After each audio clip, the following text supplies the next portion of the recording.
Ruby और पूजा दोनों बहनें मां के जाने के बाद पहली बार मायके जा रही थी।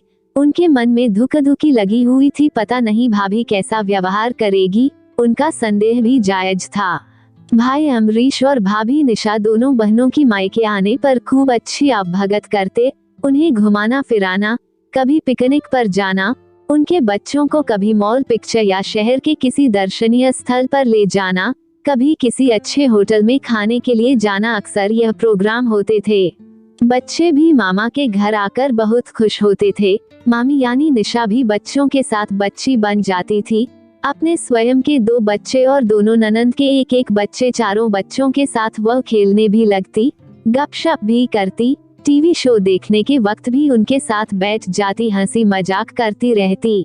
वो बहुत जिंदा दिल थी। घर की जिम्मेदारी भी वह बहुत सही तरीके से निभा रही थी। माँ बाबूजी भी अपनी बहू से पूरी तरह से संतुष्ट थे।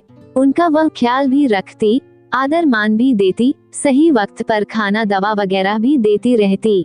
दोनों बहनें अपने मायके का सुखी परिवार देखकर बेफिक्र और खुश रहती। वक्त की मार किस समय किस पर पड़ जाए कहा नहीं जा सकता।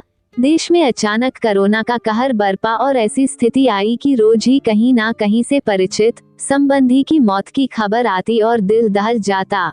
फिर वो मनहूस घड़ी आई जब निशा भी कोरोना की गिरफ्त में आ गई। 8 दिन अस्पताल रहने के बाद आखिर वह जीवन से लड़ते लड़ते हार गई और मौत की आगोश में चली गई। पूरे परिवार पर कहर टूट पड़ा।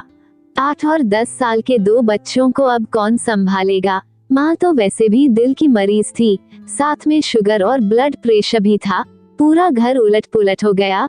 बहनें भी इस दुख की घड़ी में नहीं जा सकी। कोरोना का खौफ जो था, अपने अपने घरों में बैठी रोती कल्पती रहीं। दोनों बच्चों को संभालना बहुत मुश्किल हो रहा था। अमरीश अलग परेशान था और माँ से वैसे भी अधिक काम नहीं होता था। क्या किया जाए। अंत में यह तय हुआ कि अमरीश को फिर से शादी कर लेनी चाहिए। सबसे बड़ी जिम्मेदारी बच्चों को संभालने की है। माँ की दूर की रिश्तेदारी में पायल, जिसके 5 वर्ष की बेटी थी और साल भर पहले ही उसके पति की दुर्घटना में मृत्यु हो गई थी, उसके रिश्ते का सुझाव माँ के पास आया। पायल देखे परखे अच्छे परिवार से थी, इसलिए माँ बाबूजी और अमरीश भी तैयार हो गए। दोनों की शादी करवा दी गई। कुछ दिनों में ही पायल में तीनों बच्चों की परवरिश की जिम्मेदारी उठा ली। दोनों बहनें माँ से पूछती रहती, भाभी कैसी है, निशा भाभी के दोनों बच्चों को ठीक से संभालती है या नहीं, आपका ख्याल रखती है या नहीं, और भी घर की छोटे मोटे समस्याओं के बारे में भी पता करती रहती। माँ हर बार एक ही जवाब देती, वह यथासंभव सहज जीवन जीने का प्रयास कर रही है और सारे परिवार को साथ लेकर चल रही है। तुम लोग चिंता मत करो। कोरोना का आतंक खत्म होने के बाद जब जीवन सहज होने लगा तो दोनों बहनें मायके आई। पायल दोनों ननंदों से घुलने मिलने का पूरा प्रयास करती। नंदों को भी कुछ संकोच तो हो ही रहा था सहज होने में। निशा भाभी उन्हें बहुत याद आ रही थी। उनका ध्यान बार बार भाई के बड़े दोनों बच्चों पर जाता और वे बहुत गौर से देखती पायल उनके साथ कैसा व्यवहार करती है। एक दिन दोनों बड़े बच्चे खाना खाने में आनाकानी कर रहे थे। शायद उनकी पसंद की सब्जी नहीं थी। पायल ने उन्हें समझाते हुए कहा, यह सब्जी स्वास्थ्य के लिए बहुत अच्छी है, थोड़ी सी खाकर देखो, लेकिन वे नहीं मान रहे थे। पायल ने सास से शिकायत करते हुए कहा, मम्मी जी ये दोनों खाना नहीं खा रहे, मेरी भी नहीं सुन रहे, अब आप ही कुछ इन्हें समझाए, मेरे कुछ कहने से बुरा ना मान जाएं। सास ने कहा, बुरा क्यों मानेगे, आखिर तुम उनकी माँ हो, उन्हें तुम्हारा कहा मानना ही चाहिए। लेकिन पायल चुप हो गई। फिर बच्चों से बोली, देखो बेटा, खाना तो तुम्हें यह खाना ही पड़ेगा अभी, और स्पेशल तो मैं कुछ नहीं बनाऊंगी। बच्चे बेमन से खाना खाने लगे। शाम को दोनों बहनों ने माँ से शिकायत की। क्या फर्क पड़ता था अगर भाभी बच्चों को कुछ और बना कर दे देती, बेचारों की अपनी माँ नहीं है, नहीं तो वह इस तरह का व्यवहार थोड़े ही करती, कुछ और बनाकर उन्हें अच्छे से खाना खिलाती। माँ उन्हें समझाते हुए बोली, बात कुछ और बनाने की नहीं बल्कि अनुशासन की है। बच्चों को संभालने की जिम्मेदारी पायल की है और उन्हें प्यार के साथ साथ अनुशासन में भी रखना जरूरी है।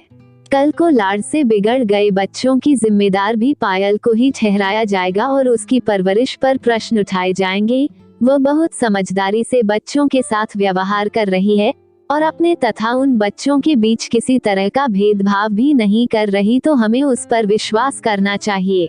हमें इस बात का भी ध्यान रखना चाहिए कि वो पहले मायके को छोड़ ससुराल गई और फिर उस ससुराल में उसका वक्त कैसे बीता हम नहीं जानते। अपने बच्चे के साथ फिर से दोबारा नए घर, नए वातावरण, 2 बच्चों को संभालने की जिम्मेदारी, पति सास ससुर सभी की देखभाल करते हुए दोबारा नई जिंदगी शुरू करना, यह सब कितना मुश्किल काम है जिसे वह दिल लगाकर करने की कोशिश कर रही है। बेटियां चुप हो गई। कुछ दिन रहकर वे वापस आ गई। मुश्किल से 2 महीने का समय बीता होगा कि मां को जबरदस्त दिल का दौरा पड़ा और वे इस दुनिया से विदा हो गई। दोनों बेटियां रोती कल्पती अपने मायके पहुंची। उन्हें तो ऐसा लग रहा था कि उनका मायका खत्म हो गया। निशा भाभी से तो वे बहुत दिल से जुड़ी हुई थी, लेकिन पायल से अभी उनके मन के तार नहीं जुड़े थे। हिचक अभी भी बनी हुई थी। मां के निधन पर पायल भाभी ने अपने सभी कर्तव्यों को बखूबी निभाया। सभी रीति रिवाजों को भी बुजुर्गों से पूछ कर पूरा किया। निशा के दोनों बच्चे तो खूब रो रहे थे। उन्हें दादी से बहुत लगाव था। शायद वे मन ही मन अपने आप को अनाथ मानने लगे हों, ऐसा बहनों को लग रहा था। वे बार बार दादी दादी की रट लगाए जा रहे थे। पायल उन्हें अपनी आगोश में लेकर समझा रही थी, बेटा मैं हूँ ना तुम्हारी माँ, तुम्हें काहे की फिक्र है, मैं तुम्हें वह सब कुछ दूंगी जो दादी देती थी। 13वीं तक दोनों बहनें वहाँ रही। उन्होंने देखा कि पायल भाभी दौड़ दौड़ कर सभी कार्य कर रही है, हर एक की जरूरत का ख्याल रख रही है, परिवार के सभी सदस्यों को भी संभाल रही है। ससुर, पति, ननंदे, बच्चे सभी को सांत्वना देने के साथ साथ उनकी जरूरतों को भी पूरा कर रही थी। अगले दिन दोनों बहनें अपने घर लौट गईं। हर सप्ताह वे फोन पर कभी भाभी, कभी भैया से बात कर लेती और बच्चों तथा बाबूजी के बारे में जानकारी लेती रहती। कुछ समय बीत गया। इस बार छुट्टियों में जब भैया ने दोनों बहनों को मायके आने के लिए आमंत्रित किया, तो दोनों के मन में कुछ संकोच हिचक हो रही थी। पता नहीं पायल भाभी उनके साथ कैसा व्यवहार करे। हालांकि 2-3 बार जब भी वे गई उनके साथ बहुत अच्छा व्यवहार किया, लेकिन फिर भी कहीं ना कहीं उनके मन में निशा भाभी और मां की याद ने स्थान बना रखा था। दोनों बहनें 10 दिनों के लिए इकट्ठी ही वहां पहुंची। पायल भाभी ने उनकी बड़े प्यार से आवभगत की। जिस प्रकार निशा भाभी उन्हें घूमने फिरने, पिक्चर, मॉल, होटल लेकर जाती थी, ठीक उसी प्रकार पायल भी उन्हें हर जगह ले जाती। साथ में अक्सर भाई भी रहता था। दोनों बहनों को महसूस हो रहा था मानो निशा भाभी और पायल भाभी के बीच कोई अंतर ही ना हो। शायद भैया ने ही उन्हें सब कुछ समझा दिया होगा और वह उसी प्रकार व्यवहार कर रही है। दोनों बहनों को बहुत सुकून महसूस हुआ। उनके बच्चों के साथ भी पायल का व्यवहार बहुत अच्छा और सकारात्मक रहा। 10 दिनों का समय कैसे बीत गया पता ही नहीं लगा। घर में भी जिस कमरे में पहले वे दोनों बहनें रहती थीं, उसी कमरे को उनके लिए सुरक्षित रखा हुआ था और वे बहुत आरामदायक तरीके से वहां रहीं। अब पायल भाभी के व्यवहार पर संदेह, सवाल उठाने का कोई प्रश्न नहीं रहा। विदाई के वक्त दोनों बहनों को पायल भाभी ने मां की तरह ही कपड़ों के साथ साथ घर की बनाई हुई कुछ चीजें, कुछ बाजार से लाई हुई चीजें, बच्चों के लिए खिलौने, कपड़े दिए।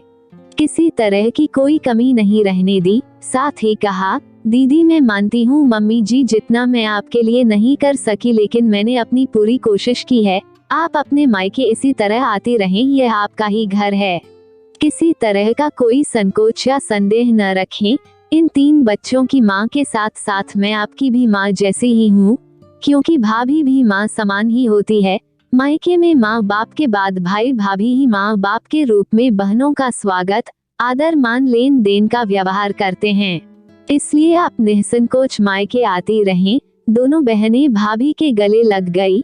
नम आंखों के साथ ही उनका गला भी रुंध गया। भाभी सचमुच आप हमारी माँ हो। इतने दिन आपके साथ रहे, आपने माँ की कमी महसूस नहीं होने दी।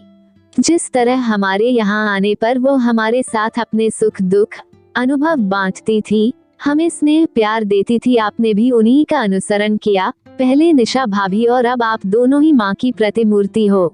हमें तसल्ली हो गई है कि हमारा मायका सुरक्षित है। हम पहले जैसे अधिकार से ही यहाँ आ सकते हैं। आपका बहुत बहुत शुक्रिया भाभी। पायल ने दोनों बहनों को अपने आलिंगन में ले लिया। दोनों के माथे पर चुंबन जड़ा और भावभीनी विदाई देते हुए कहा, फिर आना, मायके की गलियों को भूल मत जाना। दोस्तों, आपको कहानी कैसी लगी? अगर पसंद आई हो तो कृपया इसे लाइक, कमेंट और शेयर अवश्य करें तथा चैनल को सब्सक्राइब भी करें। धन्यवाद।